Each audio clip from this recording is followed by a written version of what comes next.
400 450 kilometre दूर एक जगह है जिसका नाम है अंदर।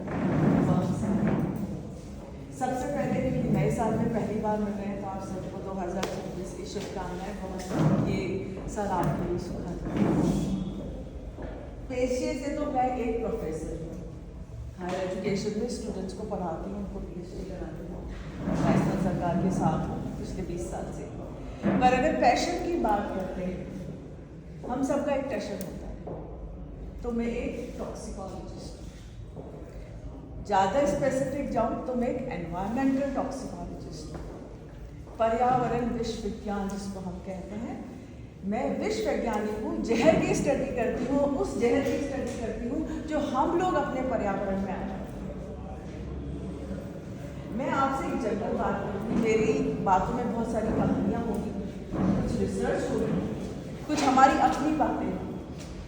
मैं 3 टॉपिक में आपसे बात करूँगी। सबसे पहले, जिसके लिए हम यहाँ पे उपस्थित हैं, हमारे फेदर फ्रेंड्स, हमारी चिड़ियाओं के लिए। दूसरा, हम बार टाइगर की करते हैं, डेफिनेटली उनको मैं भी टच करूँगी थोड़ा सा। और तीसरी बात मैं मेरी अपनी करूँगी, अपनी ह्यूमन रेस की करूँगी, क्योंकि अगर मैं वो बात आज यहाँ नहीं करती हूँ तो मैं जस्टिस शुरू करते हैं छोटी सी एक कहानी से। हम सब सब्जी मंडी जाते हैं, क्या लेके आते हैं? सब्जियाँ लाते हैं, घर में लाते हैं, उन्हें धोते हैं, उन्हें पकाते हैं। हम बाजार से सब्जियाँ कैसे खरीदते हैं? कोई नहीं बेचता है। आप मैडम बाजार जाएंगे तो क्या सब्जी खरीदेंगे? बैठ के बता सकते हैं एटलीस्ट। अगर मैं मेरी बात करूँ, अगर मुझे मेरे परिवार के लिए सब्जियों को लेने जाना है तो मैं अच्छे लाल टमाटर लेके आऊँगी और बड़ी अच्छी घियाएँ लेके आऊँगी, या गोभी, सफ़ेद गोभी लेके आऊँगी। और नहीं गेहूँ इसमें कहीं कीड़ा नहीं लगा है, राइट? तो हम कीड़ा वाली खरीदते हैं। बहुत अच्छा करते हैं, हमेशा करिएगा, कीड़े वाली खरीदिएगा। तो मैं ज़्यादा दूर नहीं जाऊँगी, मैं आपको 15 साल पीछे लेके चलती, 15 तो 10 साल पीछे चलते हैं। क्या सब्जियाँ ऐसी दिखती? क्या गोभी इतनी सफ़ेद थी? ब्रोकली इतनी ग्रीन थी? मूलियाँ इतनी बड़ी बड़ी थी? बिल्कुल नहीं थी। किचन गार्डनिंग करिए और घर में पालक उगाइए। मैं तो दिल्ली में रहती हूँ, हमारे घर तो छोटे छोटे होते हैं, फिर भी हम प्लेट्स में घर में वेजिटेबल्स उगाने की कोशिश करते हैं, एटलीस्ट हरे भरे। तो सब्जियाँ बड़ी बदसूरत उगेगी।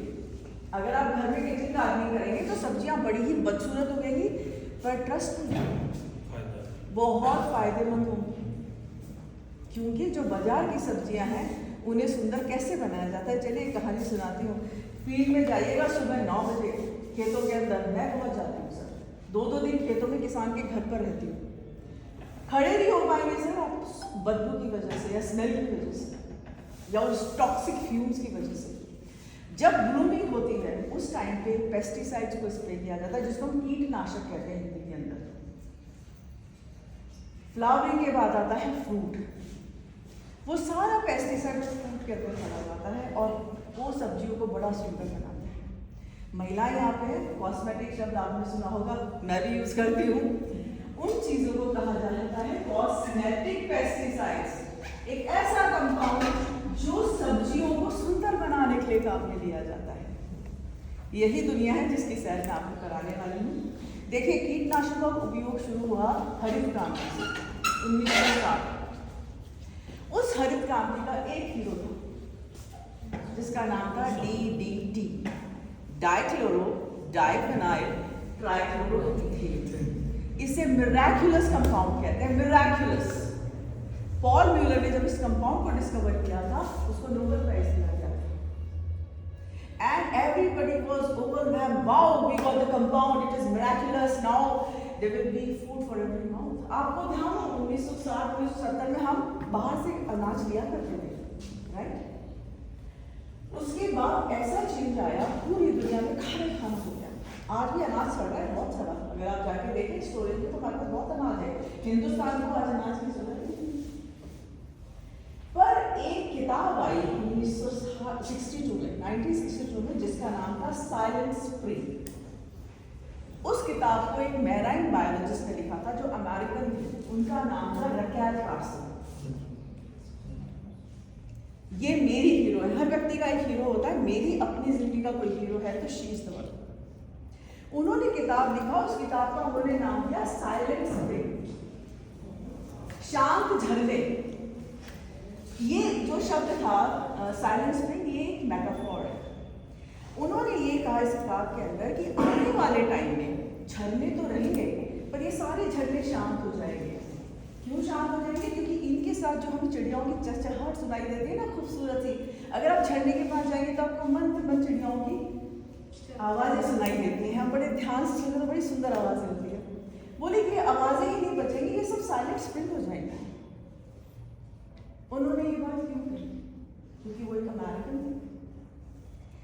अमेरिका के अंदर उनका नेशनल बर्ड कौन सा है? Bold eagle.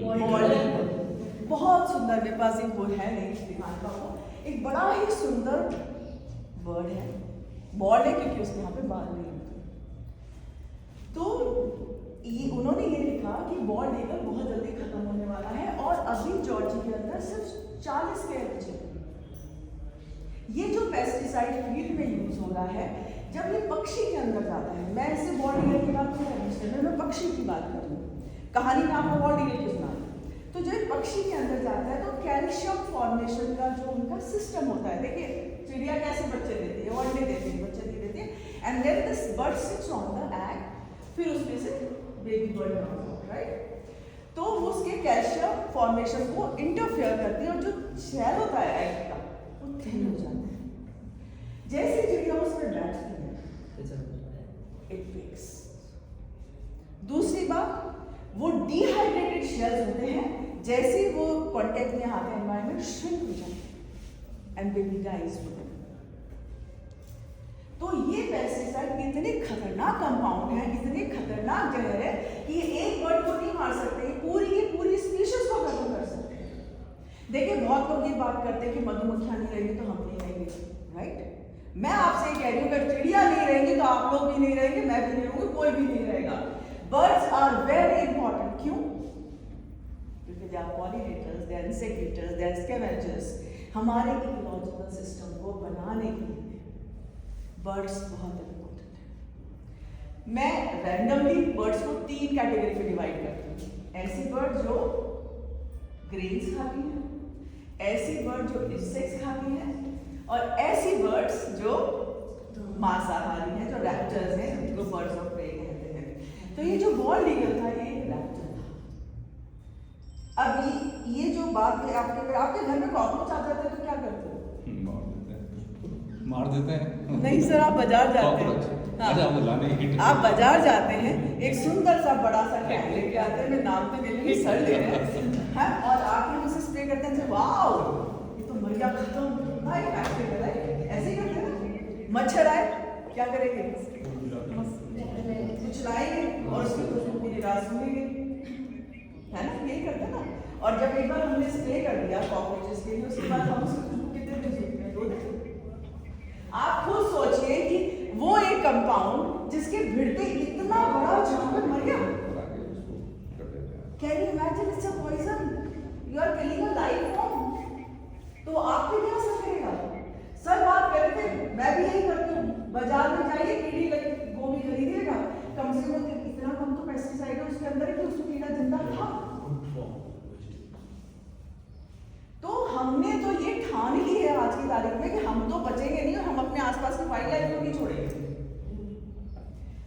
मैं कहानियां ही सुनाऊंगी आपको, मैं बहुत साइंटिफिक नहीं जाऊंगी, मैं तो बेसिकली रिसर्चर हूँ। अगर मैं साइंस की बात करूंगी तो मैं आपको लैब में ले जाऊंगी और फिर सारी रिसर्चेस बताऊंगी, पर सर ने बोला है कि इंटरेक्शन करना है। हमारे अलवर के पास, मैं अब यहाँ थोड़ा सा आपको बताना चाहूँगी, मैं एक प्रोजेक्ट चला रही हूँ राजस्थान सरकार का, 1 करोड़ का प्रोजेक्ट है, जिसमें हम अलवर भिवाड़ी तिजारा के अंदर जो पानी हम पीते हैं या दूध जो हम अपनी चाय में डाल के या बच्चों को पिलाते हैं, उसमें हम पेस्टिसाइड के कंटेंट को देख रहे हैं और ये देख रहे हैं कि इसके अंदर कितना पेस्टिसाइड है और क्या ये चीज़ें पीने लायक है। तो उसी को करने के लिए मैं तिजारा में गई। वहाँ पे जैसे कल बुआई करनी है तो एक परात के अंदर उन्होंने बीज को लिया। आपको अगर थोड़ा सा पता हो तो अलवर की तरफ से टर्माइट की बहुत प्रॉब्लम है, there is lot of problem of termites there. Already एक ऐसा कंपाउंड है which is very effective but it is banned in agriculture. वो फार्मर उस ऑलरेडी की बॉटल को लाए मेरे सामने और उन्होंने उस पूरी बॉटल को, इतना बड़ा बॉटल था, I think it must be having 150 to 200 ml, उसको उसमें डाल दिया। आई सेड कि सर इसमें तो 2 ड्रॉप डालना था, अगर डालना था तो, नहीं तो क्या करना चाहिए कि सो करके उसको वो पॉलिथीन से कवर कर देते कि चिड़िया उसको ना खाए। तो बोले मैडम ये आपको पता नहीं बहुत इफेक्टिव मेथड है। मैंने कहा क्यों? कि अब जब हम इसको फील्ड में लगाएंगे तो उसको चिड़िया भी नहीं खाएगी। वो इतना पॉइजनस हो गया उस ऑर्डन के डालने से कि बर्ड नोज कि मुझे उसे नहीं खाना है, और उससे उगा हुआ धान, उससे उगा हुआ गेहूं हम खाएं।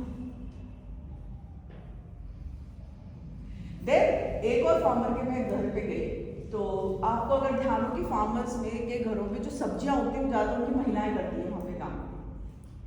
मैं ऐसी महिलाओं से बात की, उन्होंने खेत के 2 हिस्से कर रखे थे, एक छोटा और एक बड़ा। तो जैसे गाँव में बूढ़ी महिलाएं होती हैं तो वो लोग जीरे का काम करते थे, फिर उनसे पूछा ये आपने 2 बार ऐसे जब बात करते बैठ के, तो बोले मैडम ये घर के लिए है और एक बाहर के लिए है। तो आई सिंपली आस्क्ड अच्छा मैंने कहा अलग क्यों है पर इधर बाहर क्यों है? तो बोले मैडम ये इसमें ना घर वाले में हम दवाई नहीं डालेंगे और बाहर वाले में हम दवाई डालेंगे। तो मैंने कहा क्यों ऐसा क्यों? बोले मैडम आपको समझ नहीं, आपको पता नहीं दवाई से शरीर खराब होता है। तो मैंने कहा कि तो फिर मैंने कहा ये तो आप गलत कर रहे हो, क्योंकि कोई पैसा दे के आपसे अपना खाना खरीद रहा है, कोई इतना पॉइजनस है कि आप कह रहे हो कि खाने लायक नहीं, तभी तो आप अपने लिए नहीं उगा रहे हो ना, राइट? तो उन्होंने कहा कि मैडम आप समझो इस बात को कि अगर हम पेस्टिसाइड डालते हैं तो होता है 40 क्विंटल, और नहीं डालेंगे तो क्या होगा 40 किलो, तो who will pay the difference? तो यहाँ मैं एक फ्रेज बोलती हूँ sir, economy has taken over ecology. Economy has taken over ecology. और अगर आपको इकोलॉजी की वैल्यू समझनी ना, अपने घर जाइएगा सबके सब जितने नोट है ना सारे इकट्ठे कर लीजिएगा हाथ में, और सांस रोकिएगा, गिनिएगा कितने गिन लेते हैं।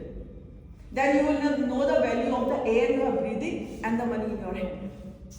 तो इन सब चीजों की वजह से पेस्टिसाइड का यूज इतना बढ़ गया, और आज जो हमारे बर्ड्स हैं they are endangered, they are endangered. मैंने कई जगह रिसर्च करी है, मैं उदयपुर का एग्जाम्पल दूंगी। मैंने सब वो पेपर छापा भी था मेरे का जो नाम साइट है, उसमें हमने इतना पेस्टिसाइड पाया है कि वो फिट फॉर ड्रिंकिंग ही नहीं है, न इंसान के लिए न बर्ड के लिए। तो it is utmost time for us to stop the use of pesticide. पर एक खतरनाक सिनेरियो से मैं आपको अवगत कराना चाहती हूँ। पूरी दुनिया ने डीडीटी बंद कर दिया है, इंक्लूडिंग चाइना जिसने 2007 में बंद कर दिया। आज के बारे में सिर्फ एक ही कंट्री है जो डीडीटी बनाता है और बेचता है, वो है इनक्रेडिबल इंडिया। हम आज भी 40,000 मैट्रिक टन डीडीटी बनाते हैं, और अफ्रीकन कंट्रीज जैसे Botswana, south Africa, Zimbabwe, Zambia, उनको हम स्टॉकहोम कन्वेंशन में हमें कहा, जो पूरे वर्ल्ड के अंदर मॉनिटरिंग करता है पेस्टिसाइड यूज को, वाइल्ड लाइफ को देखता है, उन्होंने भारत को अल्टीमेटम दिया सर कि 2025 तक बंद कर दीजिएगा। ये 2022 की बात है, स्टॉकहोम कन्वेंशन की। भारत ने बोला okay we will do it, we will do it.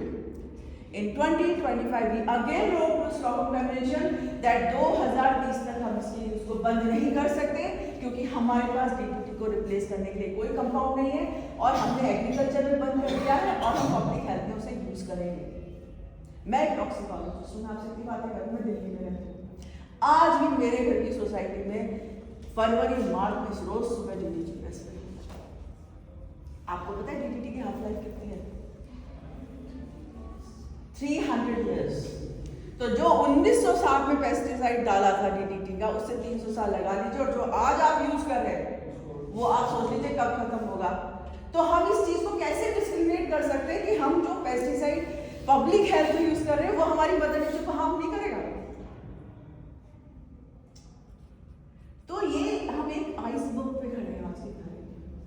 अब थोड़ी सी बात, बार बार टाइगर्स की आ रही, तो मैं टाइगर की बात तो सर मैं भी लूंगी थोड़ी सी, ठीक है? रणथंभौर की बात होती थी, वहां पे टाइगर्स को टी नंबर देते हैं, T84, T120 लाइक दिस, ठीक है? वहां पे इस तरह से टाइगर्स को नंबर किया जाता है। तो क्योंकि मुझे बहुत इंटरेस्ट है, तो एक इन चीज़ों के अंदर, तो एक टाइग्रेस एरोहेड, बड़ी फ्यूरियस खूबसूरत टाइग्रेस, उसे एरोहेड इसलिए कहा जाता था, तो उसके यहाँ पे त्रिशूल का निशान था, और जो टाइग्रेस मछली है उसकी वो ग्रैंड और वो इतनी फ्यूरियस थी कि वो क्रोकोडाइल्स का शिकार हो गई। This tiger suffered from bone cancer because उसको जो खाना दिया जाता था जब वो हंट कर रही थी उसके अंदर बहुत सारा पेस्टिसाइड था। Same is T120 tiger Ganesh, वो अभी जिंदा है पर जब उसकी पूरी बॉडी के अंदर लम्स है। Tiger is suffering from myeloma. उसकी अभी मेरे पास फोटोज नहीं है, आपको जरूर दिखाती। तो हमने बर्ड्स को खत्म करने का ठान लिया है। यूके के अंदर अगर हम बात करें तो thousands of raptors disappeared, and then now the wildlife tiger की बात करें। अब मैं थोड़ी सी बात अपने आप को करूँगी क्योंकि हम बात करते हैं कि बर्ड्स खत्म हो जाएंगे तो इंसान खत्म हो जाएगा, हनी बीज खत्म हो जाएंगे तो इंसान खत्म हो जाएगा। इंसान को कुछ क्या हमारी बायोडाइवर्सिटी में फर्क पड़ेगा? पॉजिटिव पड़ेगा definitely. Biodiversity will be more क्योंकि देखिए अर्थ के लिमिटेड रिसोर्सेज हैं। आज ह्यूमन पॉपुलेशन एक ब्लास्ट में है, it's on a blast. Population control आज हर कंट्री के लिए, स्पेशली थर्ड वर्ल्ड कंट्रीज के लिए जिसमें इंडिया एक है, एक बहुत बड़ा चैलेंज है हमारे पास। एक ऑफस्प्रिंग अपना नाम के लिए इंसान कुछ नहीं कर सकता है। तो जब मैं बात कर रही थी कि आप सुबह उठ के क्या करते हैं, चलिए मैं तो कहानियों से शुरू करूँ। सुबह उठ के क्या करते हैं? चाय बनाते हैं, अच्छा सा एक पैर लेंगे, सूर्य को नमस्कार करेंगे, कुछ अपने ईश्वर को याद करेंगे, है ना, पानी लेके चाय बनाएंगे, अदरक डालेंगे, सब मसाला। मैं तो कॉफ़ी पर्सन हूँ तो मैं अपने लिए कॉफ़ी बनाऊंगी, ठीक है। फिर हम उसको बॉईल करेंगे, दूध डालेंगे, with a sip of coffee and tea we start our day, right. This is how we do. कुछ लोग ग्रीन टी पीते हैं। जो गाय होती है या काऊ होती है वो क्या खाती है? ग्रेज करती है, वो घास खाती है, राइट। घास सीधी जमीन से आती है। Water cycle is life cycle. घर में कुछ चीज गंदी हो जाती है तो क्या करते हैं? धो दो। तो पानी अपने साथ सारा पेस्टिसाइड लेके आता है, धरती में डालता है, वहां से उगती है घास। तो जो धरती की सारी पेस्टिसाइड है पानी की वजह से घास के अंदर है। घास को गाय ने खाया। और अगर हम कोई पॉइजन खा लेते हैं, हम कोई विषैली चीज खा लेते तो क्या होता है? उल्टी होती है या डॉक्टर उल्टी करवाते हैं। ये दो तरीके मतलब उसको शरीर से बाहर निकालना हमारा एक काम है जिससे हम बच जाए। तो जो पेस्टिसाइड उस गाय ने खाया है या भैंस ने खाया, बकरी ने खाया, जो भी दूध है, वो उसे अपने मिल्क में एक्सक्रीट करती है। और ये जो पेस्टिसाइड्स हैं इनको हम परसिस्टेंट ऑर्गेनिक पॉल्यूटेंट्स कहते हैं। परसिस्टेंट मीन बहुत समय तक रहने वाले, ऑर्गेनिक मीन्स जो फैट में सॉल्युबल हो, पॉल्यूटेंट्स मीन्स जो हमारे द्वारा ऐड किए गए हैं। तो these are persistent organic pollutants. तो वो सारे उसके दूध में घुल जाते हैं, उसमें फैट होता है और उसे एक्सक्रीट करती है और उसी दूध को हम पीते हैं। और हमने जब अलवर में स्टडी करी, WHO और FAO ये कहती है कि पेस्टिसाइड 0 होना चाहिए किसी भी खाने की चीज़ के अंदर। पर फिर भी अगर हम बहुत बात करते हैं तो हम ये दे देते हैं कि 0.00 3 0 ला के 1 लिख दीजिए और लिखते पार्ट्स 1 मिलियन ये अलाउ करते हैं। हमने ये पाया कि जो दूध हम अलवर में पैकेट बंद हो, चाहे वो नॉर्मल डेयरी का हो, चाहे वो गाय का हो, चाहे भेड़ का हो, चाहे भैंस का, हमने सारे सैंपल्स का देखिए, it has got 3.2 ppb। 3.2 ppb। अच्छा, मेरी बात क्यों करेंगे पेस्टिसाइड खराब है, खराब है, खराब है, खराब है। क्या करते हैं पेस्टिसाइड? वाइल्ड लाइफ को तो उन्होंने उड़ा दिया, हमारे साथ क्या करते हैं? कैंसर क्रिएट करते हैं। Yes, they are potent carcinogens, they are potent teratogens, they are potent mutagens। वो कैंसर करते हैं, म्यूटेशंस करते हैं, और जो बच्चे डिफॉर्म पैदा होते हैं जिसे हम टेराटोजेनिसिटी कहते हैं, वो टेराटा कॉज करते हैं। इसके अलावा अगर आप गूगल करेंगे तो आपको पता चलेगा they are immunosuppressors, they induce depressions, they reduce reproductive fertility, they do diabetes and they do organ stones. What not they are doing, because they are poisons basically. वो बना इसलिए गए कि वो एक लाइफ फॉर्म को खत्म कर दे। तब पॉल म्यूलर ने ये नहीं बताया था कि 300 साल रहेगा कंपाउंड, इसका अपना नोबेल प्राइज ले लिया। पर आज हम उस चीज को भूल रहे हैं। उस समय क्या आवश्यकता? उस समय की वो आवश्यकता है। अभी बात हो रही थी कि सर बोल रहे थे हमें कोविड में किसी चीज की जरूरत नहीं पड़ी, हमें सब चीज की। सर एक चीज की तो बड़ी जरूरत थी, ऑक्सीजन। तो यहाँ पे अब हमें इस फ्रेज के साथ चलना चाहिए, now ecology is going to take over economy. हमें अगर देखिए पर्यावरण संरक्षण एक ड्राइंग रूम टॉक है, हर व्यक्ति इसको करना चाहता है, बहुत अच्छी बात है, बहुत अच्छी बात है, सबको करना चाहिए, पर it should not be a drawing room talk. अगर हम बात करते हैं वाइल्ड लाइफ को सेव करने की तो हमें उसे सेव करना चाहिए। क्यों नहीं आप प्लेज लेते हैं कि एक दिन मैं अपने दोस्त के साथ बैठ के गाड़ी में जाऊंगा, मैं आज फॉलो फ्यूल यूज नहीं करूंगा? क्यों नहीं आप ये कहते हैं कि आज से मैं बंदरों को खाना नहीं खिलाऊं, कबूतरों को दाना नहीं खिलाऊं? क्योंकि इन्होंने अपने से नीचे और अपने से ऊपर वाले प्रॉफिट सारे खत्म कर दिए, ये ओमनिवोर्स हैं, ये सब कुछ खा गए। क्यों हम उस धर्म को छोड़ नहीं सकते? क्यों नहीं आप एक दिन ये डिसाइड करते कि आज मैं कोई कचरा नहीं करूंगा, मैं प्लेज लेता हूं?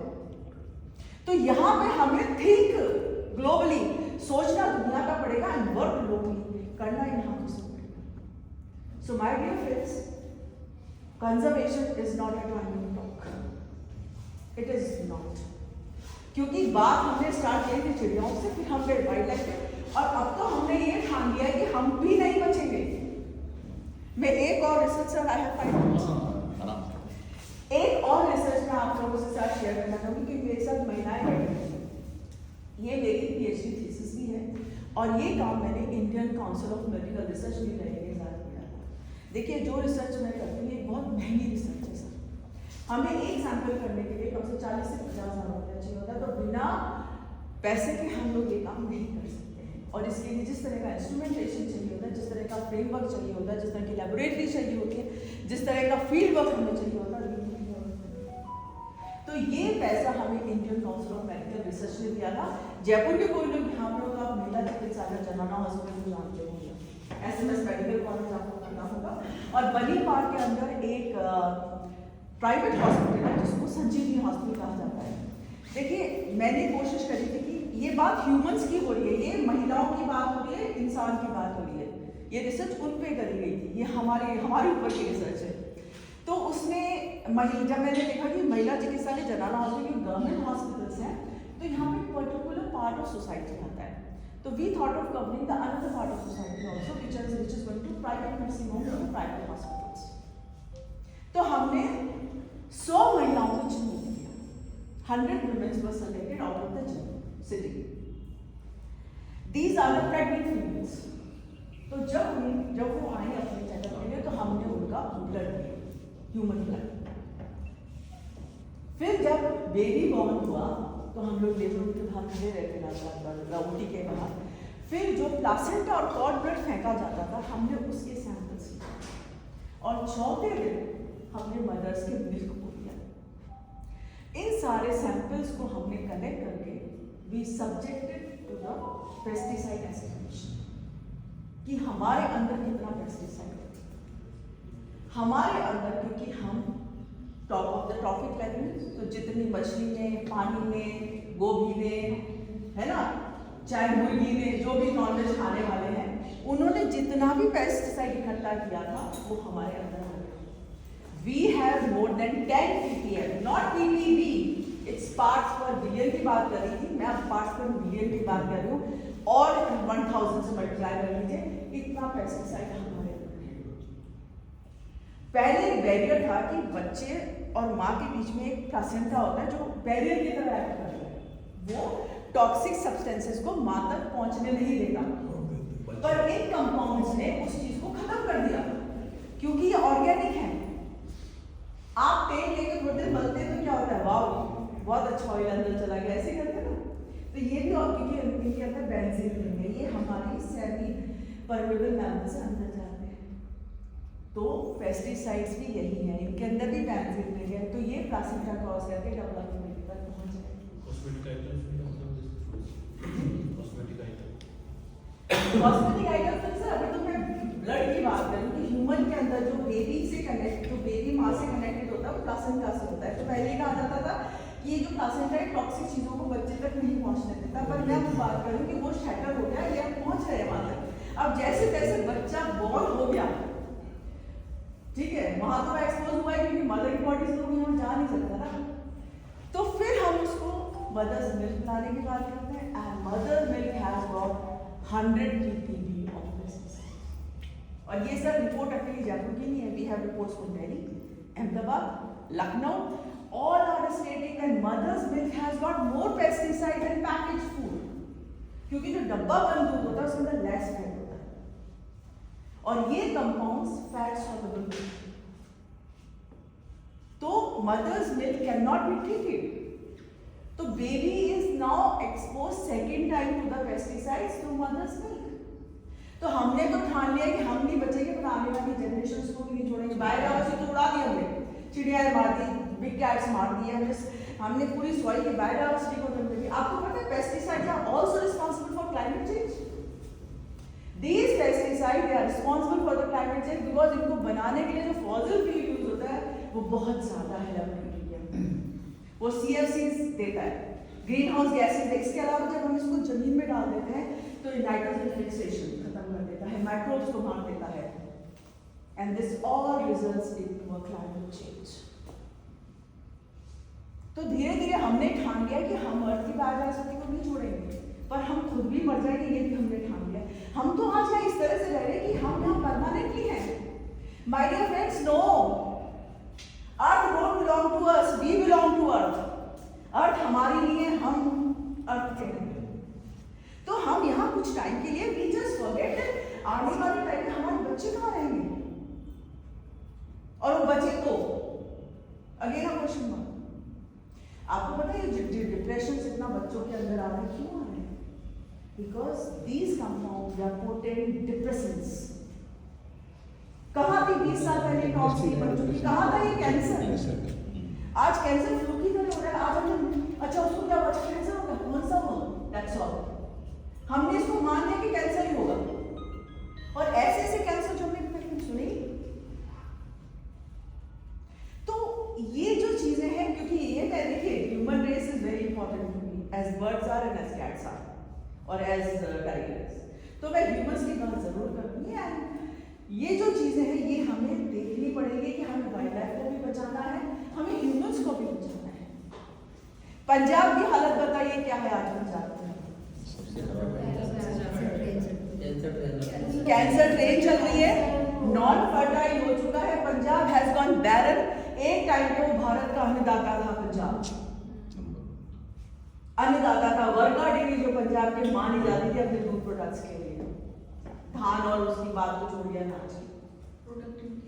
तो जब पंजाब की हालत होगी, अब और एक और इकोनॉमिक लॉस भी बहुत हो रहा है इंडिया में। अभी अगर एक साल पहले आपने सुना हो तो USA, UK and Europe they have stop taking mangoes from us, masalas from us, और एनी वेजिटेबल फ्रॉम अस। उन्होंने ऐसे कैसे हमारा सारा प्रोडक्ट वापस भेज दिया, क्योंकि उन्होंने ये पाया कि इसके अंदर बहुत ज्यादा पेस्टिसाइड, और जो भारत से आए हुए फ्रूट्स हैं they are not fit for you. उन्होंने यही कंपाउंड अब श्रीलंका, थाईलैंड और नेपाल से लेने शुरू कर दिए। तो हम क्या खा रहे हैं? हम तो वही खा रहे हैं। Are we more super humans than Americans और Europeans? So with this thought, I think I should complete. मैंने ज़्यादा टाइम लिया, but मुझे लगा कि ये बातें हम जरूर करें। And please work locally करिएगा, say no to pesticides। रहने दीजिए, चिड़ियों को खाने दीजिए थोड़ा खाना, मच्छर आए तो मार के भगा दीजिए। मैम इसमें 2 लाइनें आप हमें ये और बताइए कि हम, ये तो बात सही है बिल्कुल कि हमें इसको कम करना है, पर हम क्या कर सकते हैं बिल्कुल ग्राउंड लेवल पे, जहाँ पे मैं घर में रह रहा हूँ, मैं किस तरह से इस पेस्टिसाइड से बच सकता हूँ और मुझे पर इसमें हेल्प कर सकता हूँ कि इसको रोका जाए, क्या कर सकता हूँ? क्योंकि बहुत बड़ी चीज़ है कि बात बताइए आपने तो टॉप लेवल की। सर की बात में कहना चाहती थी, ये तो प्रूव हो चुका है कि पेस्टिसाइड हर जगह है, मिल्क में, वेजिटेबल्स में, ग्रेन्स में, लेकिन इसका सब्स्टिट्यूट क्या है मैम? जैसे कि मैम अगर पेस्टिसाइड के बिना कुछ भी उगाते हैं, सपोज जैसे मेरे मतलब मेरे चाचा हैं, उनके फार्म्स हैं, तो तो वहाँ पे क्या है कि बाकी सब तो जैसे आपने बताया कॉमर्शियल होता है, कुछ वो जो वहाँ के किसान है काम करते हैं वो अपने लिए कुछ उगाते हैं, वो हर टमाटर के अंदर और हर फ्रूट के अंदर कुछ ना कुछ लगा हुआ होता है, मतलब विदाउट पेस्टिसाइड मैम कुछ होता ही नहीं है ग्रो, तो उसका हम क्या सब्स्टिट्यूट लें। और मैम एक छोटी सी बात और, जैसे किचन में अगर कॉकरोचेस हो गए सपोज, तो वो मैम हेड से भी नहीं जाते हैं, उनके लिए पेस्ट कंट्रोल करवाना पड़ता है, नहीं तो इतने ज़्यादा हो जाते हैं, हर बर्तन में कॉकरोच दिखता है, तो वो कॉकरोच भी हमारी हेल्थ को खराब करते हैं। तो ऑर्गेनिक चीज़ें आ रही हैं जो कंट्रोल कर रही है, पर मैम शायद वो इतनी इफेक्टिव नहीं है, तो हमें मतलब what we have to do. मैं दिल्ली में रहती हूँ, मैं पेस्ट कंट्रोल नहीं कराती, मैं चप्पल लेके मारती रहती हूँ कॉकरोचेस को। मैंने अपनी मेड को कह रखा है, कि बर्तन इतने ऊंचे रखे जहाँ कॉकरोच आके वहाँ से मार के साफ करके इसको दूसरी जगह रखे। आई नो, अब यही मैं आपको बताना चाह रही थी। मैम एक चीज आप तो कह रहे ना मरते ही नहीं, एक चीज है पेस्ट रेजिस्टेंस। समय के साथ हमने क्या किया, जहाँ 1 ppm डालना था 5 ppm डालना, जैसे उस फार्मर ने पूरी बॉटल डाल दी ऑलरेडी, राइट। तो क्या होता है कि धीरे धीरे एक लाइफ फॉर्म की टेंडेंसी होती है कि वो अपने आप को बचाने की कोशिश करता है। जैसे कोविड आया तो हमने अपने आप को बचाया, हमने एक रेजिस्टेंस को डेवलप किया with the help of vaccine. तो ये पेस्ट यही करते हैं, रेजिस्टेंट होते जाते, तो पहले जो 10 से मरता था वो 20 से नहीं मर रहा, 30 से नहीं मर रहा। अब ये जो पेस्ट कंट्रोल होता है सर, उसमें ऐसे पेस्टिसाइड्स होते हैं जिनको हम कहते हैं ऑर्गेनोफॉस्फेट्स, ऑर्गेनोक्लोरीन्स, ऑर्गेनोफॉस्फेट्स, कार्बामेन्स, पायरेथ्रॉइड्स, ये क्लास ऑफ कंपाउंड्स है, और ऐसे इनकी टॉक्सिसिटी बढ़ती जाती है, क्योंकि रेंज बढ़ती जा रही रेंज बढ़ती जाती है, इनकी इंसेक्टिसाइड प्रॉपर्टी बढ़ती जाती है, उतने ही खतरनाक जहर ये बनते जाते हैं। तो जो चीज लाते हैं तो आपको जहाँ से डॉट्स लगाते हैं, वैसे आने वाले गन शॉट्स होते हैं सब उससे पेस्टिसाइड लगाते हैं, तो वो इतना पॉइजनस है कि उस एक डॉट की वजह से 100 मीटर तक कॉकरोच नहीं आता। अब अगर उससे जो फ्यूम्स निकल रहे हैं हम भी तो सूंघ रहे हैं, अगर कॉकरोच उसे सूंघ रहा है या मच्छर उसे सूंघ रहा है तो हम भी तो उसे सूंघ रहे हैं। और मैम आप क्या कह रहे थे कि अच्छा 2 चीज, एक और कहानी छोटी सी सर, 5 मिनट में मजा आ रहा है, बताइए। चलिए दैट्स वंडरफुल। वो ऐसी हैबिटाट है जहाँ पहुँचना नामुमकिन तो नहीं है, क्योंकि इंसान तो मार्स पे जा रहा है, they are trying to colonise moon. तो 2 ऐसे जगह जहाँ पहुँचना थोड़ा सा डिफिकल्ट है, one is mount Everest and second is Mariana trench. Mount Everest आपको पता है, मारियाना ट्रेंच में थोड़ा सा बता देती हूँ, when you go to the bottom of the earth और उसे आप खोदेंगे 20 किलोमीटर तक, तो आप स्कोर ऑफ अर्थ पे पहुंचेंगे, जिसको हम एक it is not like it is just mythical thing कि वो सेंटर ऑफ अर्थ, हमने उसे सेंटर ऑफ अर्थ मान लिया, हमें नहीं पता वो है कि नहीं, पर हम उसे माइथोलॉजिकली मानते हैं। वहां पे भी हमें भी होता है दुनिया में। कोई कहता है एंटार्क्टिका में बहुत नॉर्मल बात है, एंटार्क्टिका में तो पेस्टिसाइड है, पर जब मारियाना ट्रेंच में पहुंच गया और माउंट एवरेस्ट तक पहुंच गया तो एंटार्क्टिका में तो आराम से पहुंच सकता है। तो आज की तारीख में दुनिया में ऐसी ना तो कोई जगह है, ना कोई ऐसी हवा है, ना कोई ऐसा पानी का ड्रॉप है जिसमें पेस्टिसाइड नहीं है। तो ये हम क्लियर हो गए। दूसरा, हमने अपनी अर्थ की फर्टिलिटी को इतना खराब कर दिया है, हमारे एनवायरनमेंट को हमने इतना खराब कर दिया because of climate change, green house effect, many thing and pesticide. अगर हम जो ये बात मैडम कह रही थी कि हम बिना पेस्टिसाइड के कुछ भी नहीं उगा सकते, नहीं उगा सकते हैं सर, ये सही बात नहीं, पेस्टिसाइड के बिना उगा सकते हैं। मैम वो अर्थ में तो होगा ही होगा, अर्थ में तो है ही, वो तो आएगा ही आएगा। मैंने आप ना डालो, आप नीम से उगा सकते हो, पर वो अर्थ में तो होगा ही होगा। अच्छी एड करिए। मैम भूटान वाले बोलते हैं धीरे-धीरे करके उनकी पोटेंशियल कोई फर्टिलाइजर प्लांट नहीं है भूटान में, वो इंपोर्ट भी नहीं करते फर्टिलाइजर। मैम वी कैन और यूज ऐसी जानकारी है। Integrated pest management. हम ऊपर से नहीं डाल रहे तो हम कहते हैं ऑर्गेनिक है, पर जो हमारे पानी में हमारे धरती में उसका आप सोप वाटर डाल सकते हैं, आप छाछ डाल सकते हैं, आप नीम डाल सकते हैं, नीम का पानी डाल सकते हैं, पर वो एक पर्टिकुलर लिमिटेड क्वांटिटी में कर सकते हैं, but when it comes to the field नहीं, हम लोगों ने कमर्शियल बेस पे भी यूज किया हुआ है। मेरे पास एक प्रोजेक्ट था जीएसटी का मेजर प्रोजेक्ट, तो उसमें हमने बिना पेस्टिसाइड के इतनी अच्छी यील्ड प्राप्त करी है, you can just not imagine. That's a wonderful initiative. मैं एग्रीकल्चर स्टूडेंट थी और मैंने भी स्कॉलर रही पीएचडी की। मैम हमने जो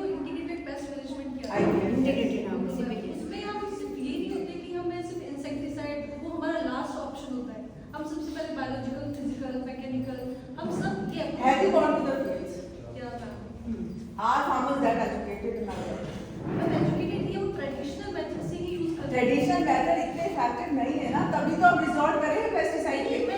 अब जैसे क्या प्लीज मैं वो नहीं कह रही हूँ, बट वो मतलब उस आप जो बोल रहे हो ना कि उसका अल्टरनेटिव मेथड क्या है, हम इस तरीके से भी हम कर सकते हैं कि हम सबसे पहले बायोलॉजिकल हम लोग जैसे बायोलॉजिकल कंट्रोल है, देन वी टॉक ऑफ बिल्कुल जीएमओ। अगर कोई कीड़ा में दिख रहा है तो हम उसमें स्प्रे करने की जगह उसको हाथ से भी डाल सकते हैं ना, उसको वो एक हमारे लिए एक मेथड हो सकता है।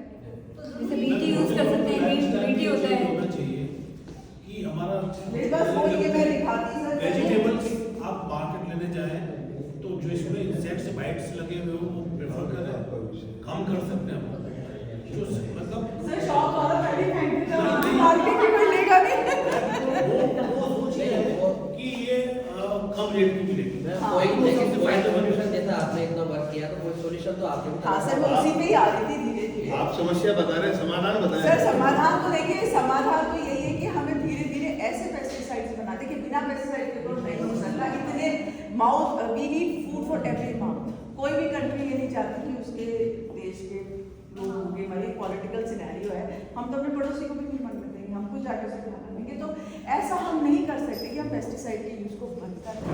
कहीं जाके हमें इसे रेगुलेट करना पड़ेगा, कहीं पे हमें कोई इकोनॉमी वाली बात को लाना पड़ेगा। गवर्नमेंट शुड प्रोवाइड, देखिए ऐसे पेस्टिसाइड्स हैं जो कम परसिस्टेंट हैं, पर हम क्योंकि एक थर्ड वर्ल्ड कंट्री है, ऐसा हम मुझे अफोर्ड नहीं कर सकते, जिनको हम कार्बामेट्स कहते हैं। There is a class of compound which is known as carbamate, जो बड़े महंगे हैं। यूएस वगैरह में भी पेस्टिसाइड यूज होता है, पर वहाँ पे ये वाला पेस्टिसाइड यूज होता है। ऑर्गेनोक्लोरीन्स एंड ऑर्गेनोफॉस्फेट्स नहीं यूज होते, वो बैन है वहाँ पे। आजकल एक और बहुत अच्छा मैं पढ़ रही थी, जीएम जेनेटिकली मॉडिफाइड ऑर्गेनिजम्स बनाए जा रहे हैं जो कि अब जाके आपकी पेस्ट को खत्म कर हाँ, वो ma'am biology that biology control जो मैम आप बात करी, तो आई एम वेरी होपफुल कि ऐसे बहुत सारे रिसर्च चल रही। हमने भी एक पेटेंट फाइल किया है गवर्नमेंट ऑफ इंडिया के साथ। मेरे एक कलीग है नगेंद्र सिंह, ट्रिनिटी कॉलेज में इंजीनियरिंग के हैं वो, तो हमने ऐसा पेटेंट फाइल किया है गवर्नमेंट ऑफ इंडिया के साथ जिसमें हमने एक ऐसी मशीन बनाई है कि एक तरफ से आप पेस्टिसाइड डालें और जैसे वाटर फॉर्मुलेशन बन के आ जाए, वहाँ पर पूरी वाटर मॉडलिंग ना डालें। कहीं पे इंडिया में ये भी एक बहुत बड़ा फैक्टर है कि जो हमारे किसान हैं, जो ग्लास रूट लेवल की बात तो मैं टॉक्सिकोलॉजी की कर रही हूँ, पर वहाँ फार्म आगे बाजार में वो बंदा तो पूरी बॉटल ऑफ ऑलरेडी डाल ही रहा है। तो कहीं पर जाकर हमें अपने फार्मर्स को भी समझाना है, उन्हें इस बारे में एजुकेट करना है। तो ये एक पॉलिसी चेंज की बात है, ये एक पॉलिसी चेंज की बात है, एक रिसर्च की बात है। मैं बहुत होपफुल हूँ, मैं आने वाली इकाई में definitely there will be something which will reduce the impact of pesticides and insecticides. Ma'am एक चीज पूछना चाह रहा हूँ, जैसे डीडीटी है उसमें बताया उसका हाफ लाइफ 300 ईयर्स है। Yes. हम क्या ऐसे पेस्टिसाइड नहीं बना सकते जिसका हाफ लाइफ 1 डे हो, हाफ डे हो, तो जिससे कि वो जल्दी हो जाए? So we have those pesticides that class is known as carbamates. Okay. पर वो इतने कॉस्टली कंपाउंड है कि सर इंडिया उसे अफोर्ड नहीं कर सकता पब्लिक हेल्थ के अंदर। इंडिया यही बार बार स्टॉकहोम कन्वेंशन को यही बात कहता है कि मेरी पॉपुलेशन बहुत ज़्यादा है, मैं एक डेवलपिंग कंट्री हूँ, मैं एक थर्ड वर्ल्ड कंट्री हूँ, तो मैं डीडीटी को नहीं रोक सकता, क्योंकि अगर मैंने पब्लिक हेल्थ में डीडीटी को रोक दिया तो they will be mass death. क्योंकि मलेरिया एक ऐसा हैवॉक था, कई साल अगर 20 साल पहले जाए तो there was a havoc of malaria, people were dying of malaria. तो एनाफिलिस और टूलेक्स को कंट्रोल करने के लिए डीडीटी एक मिरेकुलस कंपाउंड है। इंडिया इस चीज़ को बोलता है कि नहीं हम एग्रीकल्चर में यूज़ नहीं कर रहे, but there is we have to see the grass root level. आज भी आप चाहें तो मैं आपको 10 किलो डीडीटी ला के देती हूँ, आपको जो करना है आप करिए। और हमारे फार्मर्स यही करते हैं। हमारे फार्मर्स को कुछ, अगर वो फार्मर गरीब है तो शॉप वाला ही दे देगा कि भाई ये ले दो, सस्ता है और बढ़िया काम करेगा, वो ये नहीं बताएगा फार्मर को डीडीटी है या नहीं। तो कहीं पे जो चीज़ें ग्लास रूट लेवल पर हो रही है, जो एक्चुअली हमें अफेक्ट करी है, that has to be address. बात हम आईपीएफ भी कर सकते हैं, बात हम रोटेशन ऑफ क्रॉप्स भी कर सकते हैं, बात हम जीएमओस की कर सकते हैं, बात हम रिसर्च प्रोजेक्ट की कर सकते हैं, पर हमारे जमीनी लेवल पे क्या हो रहा है, हमारे हाथ में क्या आ रहा है और हमारी धरती पे क्या जा रहा है, हमारे वर्ड्स पे क्या जा रहा है, वो एक सोचने वाली बात है। तो ये क्वेश्चन के साथ मैं आपको छोड़ती हूँ कि सोचिएगा। मैं इस बारे में थोड़ा सा बताऊँ जी आप पहले आप अपना मेरा तो मैं